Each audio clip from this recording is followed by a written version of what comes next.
Саламатсыздарбы жаш мугалимдер тайпасынын жалпы мүчөлөрү? Мен Сагыналы кызы Бактыгүл, Баткен облусунун Лейлек району номер 5-мектеп гимназиясынын жаш мугалими. Бүгүн сиздерге өзүм окуган турмуш сабактары китебинен кыскача үзүндү окуп бермекчимин. Физика математика факультетинин профессору бир күнү студенттерине турмуштук сабак үйрөтүү максатында тактага бир санын бадырайта жазды. Студенттерине карап, бул биздин адамгерчилигибиз. Адамгерчилик биздин өмүрүбүздөгү эң маңыздуу касиет деди да, жанагы бирдин жанына 0 санын жазды.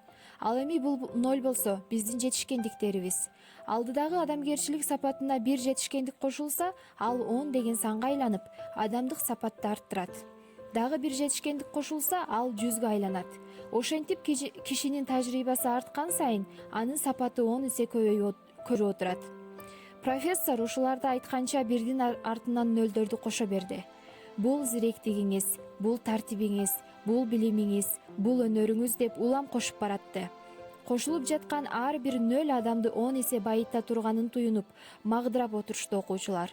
Бир маалда профессор 0 кошууну токтотту да, сандардын эң башында турган бир санын өчүрдү. Тактада ошондо тизилген гана нөлдөр калды. Профессор эми окуучуларына карап туруп, мына, эгер адамгерчилигибиз жок болсо, калган бардык сапатыбыз түккө арзыбай калат, деди. Түбөлүк дос. Сен үчүн жалын отко жанымды таштайм деген досторду көрдүм. Бирок жалын оттор көп эле болду. Ошол достор жандарын ала качты. Жанымда болсо качантан бери кайталанып окула берген китептер гана калды. Качан болбосун мени алаксыткан, кыйышкыс достор ар дайым текчеде турган китептер экен, дедим акыры. Алар менен акыретке чейин антташкан досмун деп төш кагышып, ант ичишкен эмесмин, бирок түбөлүккө кыйышкыс досторго айландык. Мен дайым алардын чаңын сүртүп, анан жымжырт бушту тандап алып, мурда окулган китеп экенине карабай окуй бергенден жадабайм. Досмун деп бажактаган нечен түрдүү достор менен маслихеттешкенден бат жадайм да, бат чарчайм.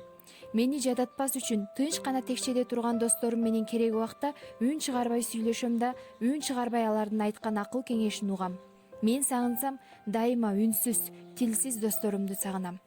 Китептин артынан китеп кууп окугандардын көңдөйлүгү эмнеде? Биз көп учурда китепти бир сыйра гана окуган үчүн мазмунуна терең түшүнбөйбүз. Жакшы китептерди кайра окугандан өтөрү жок. Эгер китепти кайталап окуганга көнсөң, сен мурда окуган китептерге жөн гана көз жүгүрткөн окурман экениңди билесиң. Эгер мурда окуган китебиңди кайра окуп чыксаң, сен анын жакшы же жаман экенин гана баамдайсың. Кайталап окулган китепти дагы кайталап окусаң, сенин да китеп жазгың келет. Кишинин ким экенин анын кызыккан китебинен байкоого болот.